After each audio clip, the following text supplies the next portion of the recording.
One night this nurse friend called and told me she would never sleep in her bedroom again because she had awakened to see this black cloud-like mist hanging over her bed that scared her half to death. Her family laughed.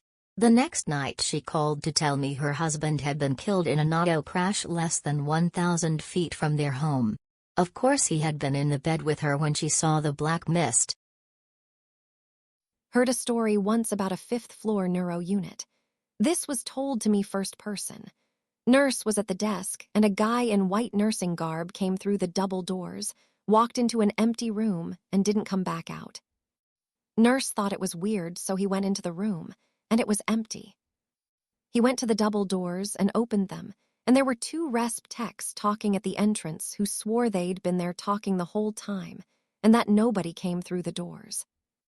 When one of his coworkers returned from lunch and he explained what happened, she was like, "Oh, that's just Bob. Actually, I don't remember the name, so the name were changed to protect my ignorance.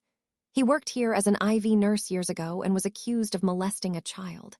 He was sure he was about to be arrested, so he jumped out the window in that room and killed himself. We see him all the time." The story of Rocking Mary. We closed room 12 in our MICU because just about every patient that has been there since Mary died complains of seeing a woman in wearing a white habit rocking back and forth by their bedside.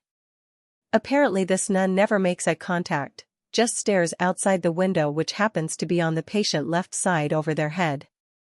This window overlooks the hospital cemetery where nuns that have died were buried. Mary was a nun that died of a car accident outside the hospital back in the 50s.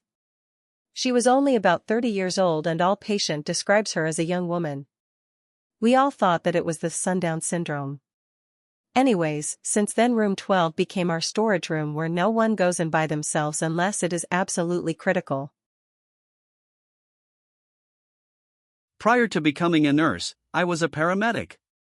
One patient all the way to the hospital told me about all the spirits in the ambulance and said that it looks like many people have died in here. She sat up, yelped, said "Oh God," grabbed her chest and died as we pulled into the ER parking spot. We did CPR on the way in and she was pronounced by the ER doc after doing CPR for at least 10 minutes. My grandfather's cousin had a reputation for being something of a clairvoyant. Before tarot cards and psychics became as commonplace as they are in today's culture, ladies like S, my granddad's cousin, sometimes used regular old playing cards as tools for asking questions about the future. S knew ahead of time if someone was going to die. For example, my granddad and his friends went out on some hunting trip. This was when they were all teenagers. And as they were leaving, S apparently turned to my great-grandmother and told her who wouldn't be coming back. The poor guy froze to death after getting lost in the woods out hunting. There are several other stories about S that both my mother and her sister have shared with me. My favorite is how when my mom was 16 and her sister was 12, S told my mom that she would soon be on a stage, being recognized and applauded, and this would lead her away from home. S also told my mom's sister that she would have a hard life and be married twice, and that she would be alone for many years after her first brief marriage before finding happiness and being well cared for late in life. Well, 3 years after this, my mother won a beauty pageant and off she went to the national competition.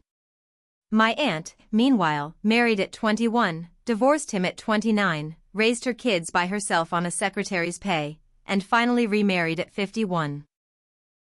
There are other examples I could list, but this post is too long already. Suffice it to say, I believe there are people out there, like Amelie, with a gift. If you like stories like these, please support this channel by leaving a comment, liking, subscribing, and/or sharing. Please comment which story you found the most interesting. Thank you for your time today.